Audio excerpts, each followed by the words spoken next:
Alongside my broadcast partner, Jake Starr, my name is Bob McCool, and the man in the middle is the man in charge. That is Pedrique, the manager of the Reading Fightin Phils for 2023. And Skip, let's talk first and foremost about the past series, which was the road trip to Somerset.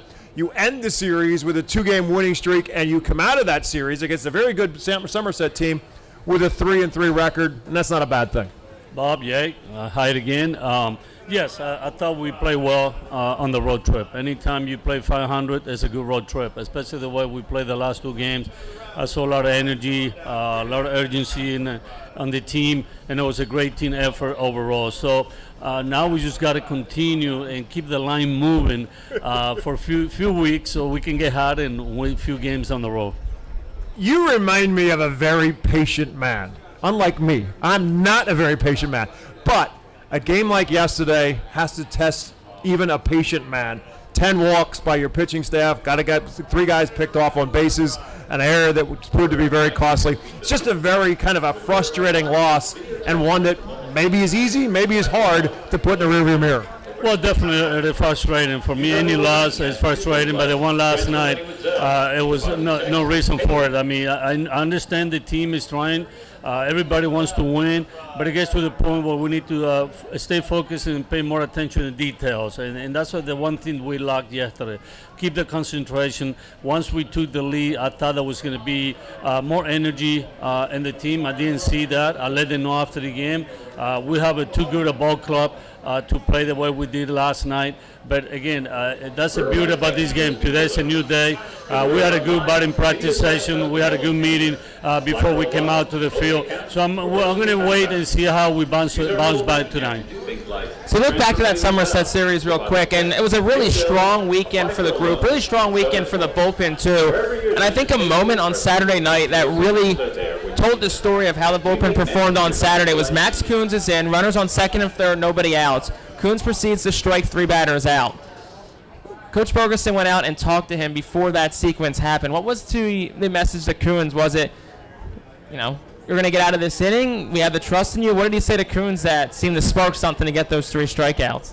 Basically, you're going to calm the guy down and make sure that he won't try too hard to pitch out the jam. So in those situations, you let the players know you need to relax, trust your stuff, work with your catcher, stick with the plan that's going to work. So I'm glad that he bounced back. He showed that what he can do, not only at this level, at AAA, the major league level, he got good stuff, and I'm glad that in that situation he came through. Let's talk a little bit about tonight's starting pitcher, Griff McGarry. He's working his way back from an early season injury, and obviously everything is about the pitch count, how long he can go, and all that kind of stuff.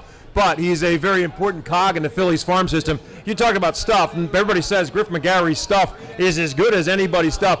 How do you feel he is progressing now on his way back coming into tonight? Well, I would say that he's getting a lot better. Each outing that he's out there, you can see a kid with a lot of confidence, a kid that trusts his stuff. Stuff that I would call is electric. It's hard to pick up his fastball. Once he showed that his style is his fastball early, he's fun to watch because and then he throws a breaking ball, that slider, changeup. He's a competitive on the mound. So obviously, as an organization, we're going to take our time with him. I don't see in the near future they're going to try to rush him. We just want to make sure that he's 100%. And each outing, obviously, he's going to get more pitches that he can work with. And we're hoping that today, with the 4 innings that he has to work with, he can eliminate or minimize a lot of pitches early in the game.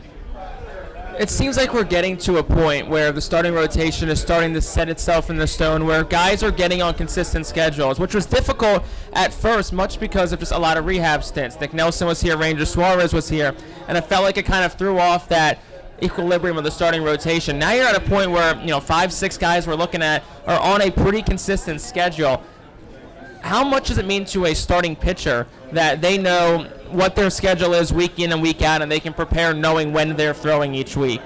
Well, to start, the comment that you made, it makes a lot of sense. Early in the year it's tough because they know they're going to go maybe 2-3 innings. We have to, stress these guys easy as the season goes on, and then they're going to get more pitches to, work with. Once they know that they're going to pitch every 5 days, obviously that gives them time to do the side work on the jam, prepare their legs, So once they have a schedule, they can stay on the routine. You can see the guys that start feeling comfortable each time they go out. They know they're going to get more pitches again to work with. Obviously, the performance, the results will keep him, give me a chance to keep him in the game longer. But the key, yeah, you said it. It's the same thing for the position player. Once you know you're going to be in the lineup every day, sometimes you don't even look at the lineup card because you know you're going to be there. And that's how the starters are feeling right now. They go every 5 days, they're going to get the ball. And we saw Victor Vargas throw for the first time yesterday, called up from High A, Jersey Shore. How much have you seen of him before coming up here, and what have you liked from him so far? Last night was the first time ever seen him pitch. You can tell he was a little nervous. He just got called up from Able. Been up here for a start, obviously.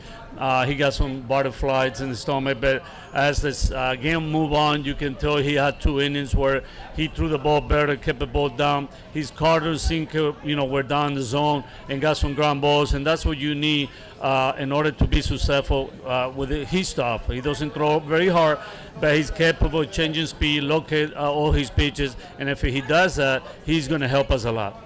You're watching on Facebook Live the pregame show. We are live at First Energy Stadium just inside the Tompkins Plaza. Our pregame show presented to you by Mike's Sandwich Shop here in the Stadium District. And if you're listening on Reading Fightin' Phil's radio network, we are moments away from first pitch at 6:45, the Fightin' Phil's and the Harrisburg Senators. Al, I want to talk to you a little bit about a guy who has now kind of become one of the mainstays in your lineup and at the top of your lineup for the last couple of weeks now, in Madison Stokes, a guy who at the beginning of this season was actually on the development list. Injuries open up a spot for him, and he is not about to give up that spot. He has really become a key piece of the puzzle for you right now. Well, he earned it. I mean, the way this kid handles himself on the field, off the field is amazing. Hard worker. He knew he was in a tough spot when we started the season, and he was on the roster. He worked very hard throughout spring to show us that he can help us. And once the season started and you're not on the roster, it's a weird feeling, and that's what he felt. But we asked him, hey, be yourself, make sure you stay in shape. Anything can happen. And a couple guys got hurt, and he got the opportunity, and obviously he's taking advantage. He's done a great job hitting as a leadoff hitter, hitting 5th, 6th, 7th, playing short, second, and left field, and he's a tremendous kid in the clubhouse. Yeah, a guy like Al Pedrique, we know Al Pedrique, the coach, but Al Pedrique, the player, played a lot of different positions. So I think there's something that's a bit of a bond in that regard for you. You appreciate a guy who can play as many different positions as Madison Stokes did.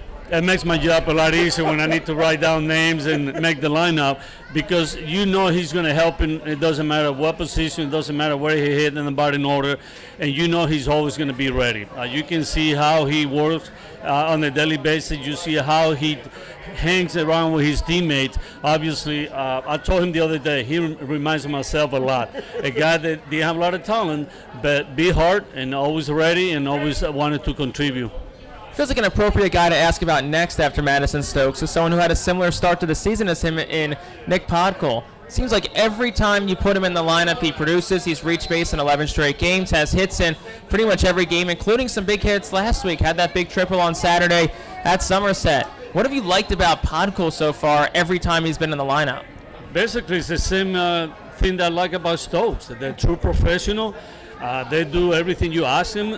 They're always ready. They don't complain. They know their role and they accept it. And that's the key when you have the 25-man roster. Like he's a 25th guy because he can play different positions.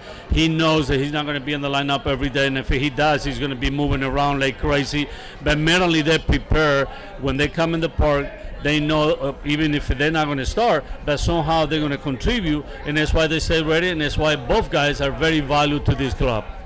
Fans want to talk about the guys who were the top prospects, the Carlos De La Cruzes, the Johan Rojas, Ethan Wilson, all of whom have had their moments in the sun over the course of this season. The guy who's kind of flown under the radar but has had a really solid season for you is Matthew Kroon. Hits for an average, hits for some power, can play any one of the 3 outfield spots for you. You put him at third, you put him at DH. And throughout the season, in terms of a consistency, he may have become your most consistent player in the sense of no peaks and valleys over the course of the season. Yes, he's one of the kids that whatever he's playing, whatever we ask him to do, he's always ready. He's always willing to help the club, always prepare. Obviously, playing third base, a new position for him. He's learning at this level. It's not easy for anybody. And I think he's done a good job at adapting to play third base 3-4 times a week. And then he goes to the outfield, and then he DHs. So, again, it takes more the mental part in order to play multiple positions and be successful. You got to be tough. You got to take care of your body. You got to have a routine on a daily basis. And he's one of the kids that does a great job by being ready every day. Last one for me. We talked a little bit about this before, but Carlos De La Cruz playing first base. You guys are working tirelessly every single day at his growth and development there. And at least from upstairs, it feels like he has progressed really nicely this season as a defender at first base. How would you assess how he's playing right now at first? I think he's getting close. Obviously, that's one thing I let him know almost on a daily basis. You're not done yet. We need to continue working at first base. You have to improve your footwork around the back. And the good thing about him that he knows that he wants to work, he wants to get better. And obviously, if you think of past back in spin training, to this point, yes, he's so much better. He has more confidence. But again, it's still work in progress, and I'm sure he's going to be a good first baseman. A man who spent his life in the game of baseball, as Al Pedrique has. I know you know, and you believe that this team is just a little bit of a hot streak away from changing the entire complexion around. And it seems like each and every guy in that clubhouse still feels that way. Is it a hard thing to do, or is it just kind of a natural thing that the clubhouse feels as if, hey, we're just a hot streak away from being right where we want to be? No, the only thing that we said is hard to do is to make sure that they stay humble. Yes, I feel 100% that we have a good club.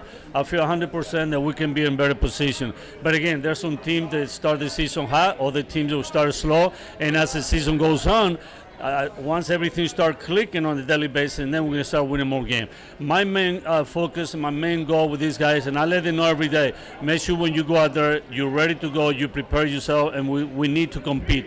By me saying that, we have to run balls out, we have to execute the routine plays, pitchers coming in, we got to attack the zone, work ahead the count. So if we start doing the little things together, the offense has been there the whole year. They're going to keep continuing hitting because we got good hitting club. So it's a matter of time as long as we stay humble and we know the job that each guy needs to do in this team, we're going to be fine. And as always, it begins tonight. Reading Fightin' Phil's Harrisburg Senators. You've been watching our pregame show brought to you by Mike's Sandwich Shop. We'll take a timeout on our Reading Fightin' Phil's radio network. When we come back, it's starting lineups and first pitch of the Phils and the Senators right after this.